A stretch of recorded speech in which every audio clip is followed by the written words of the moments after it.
Hello. Here I'm going to go over what I feed my puppy Osa. She honestly eats a variety of foods, but her main food that I feed her is a homemade raw diet. It's the BARF style diet, where you have roughly 70% muscle meat, 10% bone, 5% liver, 5% other secreting organ, and then the rest is berries and veggies and whatever other add-ins. 2 to 3 times a week, she will also eat a PMR style diet, which is a whole prey model.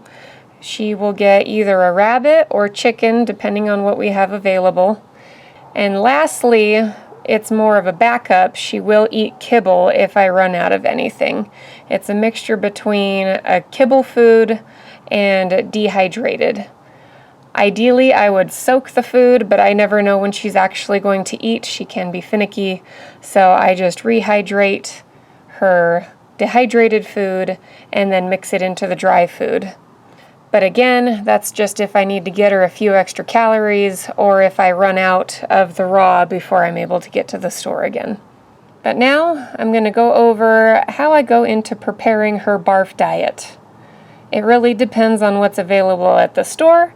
For this demo, things that pretty much stay the same each shopping trip is I will do a whole chicken, preferably organic or at least just no antibiotics. And then we'll do hamburger and a pork loin. The hamburger at the moment is the 80% lean, 20% fat, as she is a puppy. As she grows more to adulthood, I will change that to a leaner meat.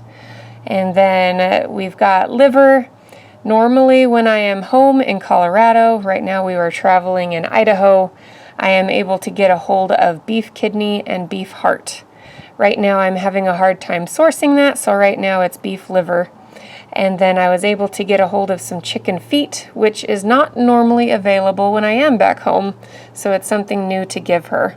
The vegetables I use can rotate, but normally it's going to be cabbage, broccoli, carrots, green beans, and this time I've got some kale to add along with it. As we have farm-raised free-range chickens, I use their eggs to add to the meal. She gets one of those in each meal. And normally for the fish, I use sardines. She does not seem to like the sardines, so we are trying the mackerel this time. And then we have some organic frozen blueberries, and in my parents' backyard they have some raspberries growing, so I took advantage of that for this demo.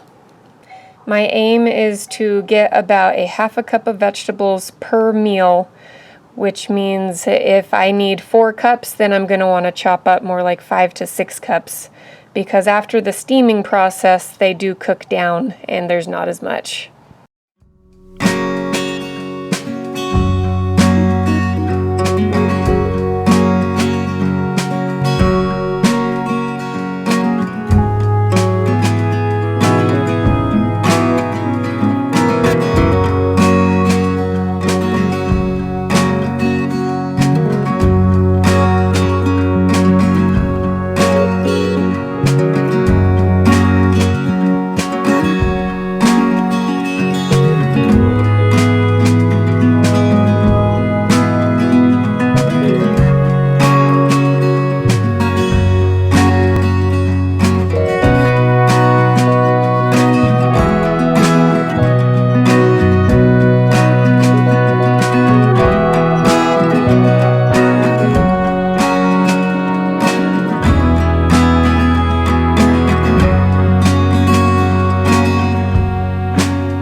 So after everything is chopped, They are lightly steamed for about 5 or so minutes.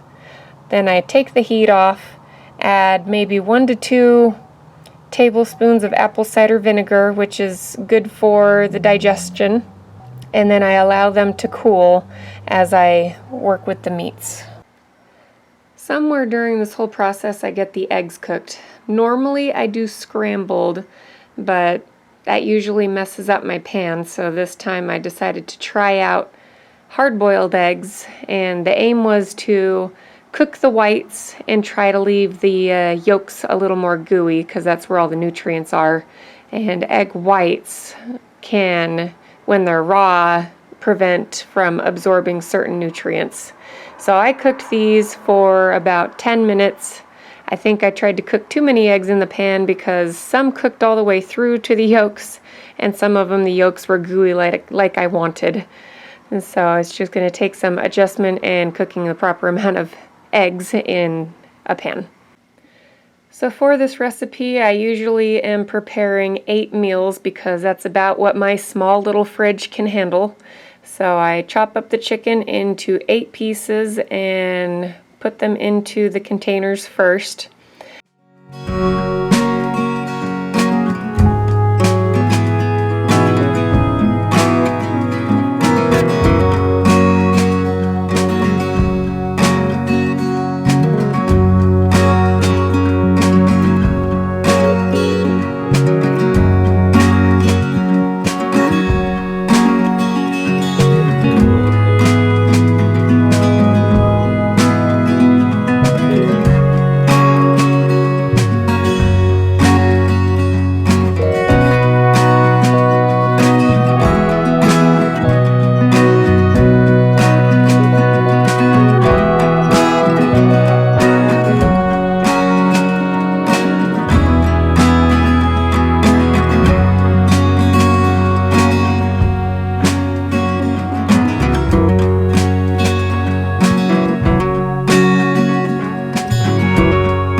Then I move on to the ground beef and open it up and just kind of eyeball it and put about the equal amount in each container.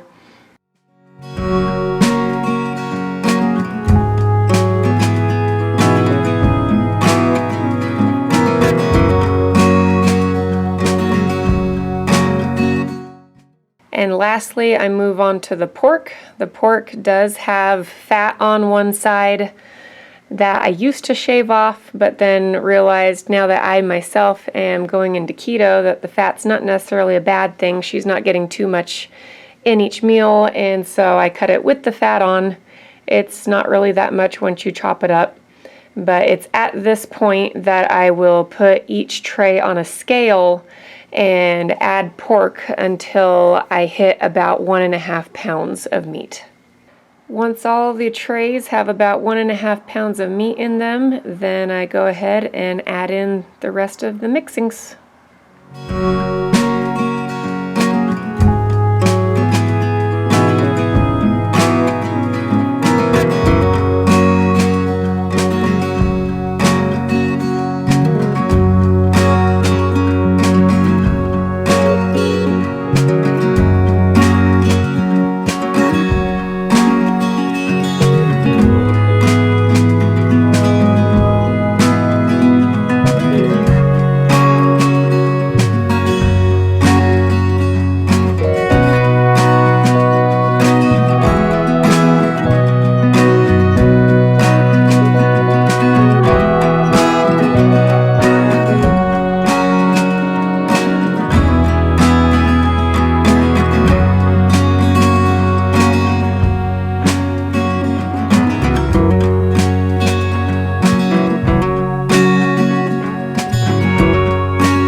comes time to feed Osa, I will give her the chicken parts in the morning for breakfast and give her the rest of it in the evening time. But I've noticed feeding her this way, a lot of times she is not hungry for breakfast, so she will sometimes just eat everything for dinner. I do have a couple of supplements that I add in depending on the bone ratio in each meal. So I will add a 1/4 teaspoon of crushed eggshell, and then I have a homemade vitamin mix that I got from Dr. Karen Becker's book on raw feeding. I'll provide a link to her book below. I've also done a blog post on it just so it's a little bit more readily available, because I had no idea that this vitamin mix really existed until I read through her book. And so I wanted to make it a little bit more well known to raw feeders, that if they don't want to go through the effort of adding the little things like oysters and kelp and all those little trace minerals that would be missing in a typical raw diet, they can make up a vitamin mix that makes it much easier. There is a recipe A and recipe B depending on what level of raw you're doing for your dog, if you're adding or not adding fish or eggs. So it depends on exactly what you're feeding your dog. Once everything is all added into the container, they usually weigh about 2 pounds. And that's about all I can fit into those containers for her meals. And she seems to be keeping a good weight on that meal. If she's a little more active, like I said, that's where I'll have to chip in a few more calories here and there to keep her weight up. It's a little bit more work doing it this way versus what some of the other raw feeders or home-cooked meal feeders do, where they can just throw everything in a pot or just grind everything into one grind. But this way, I figure it's offering a varieties of flavors and textures and making it a little bit more interesting for her. So this is the way that I like to make her food. I hope you guys found some good value in this video, and we'll see you next time.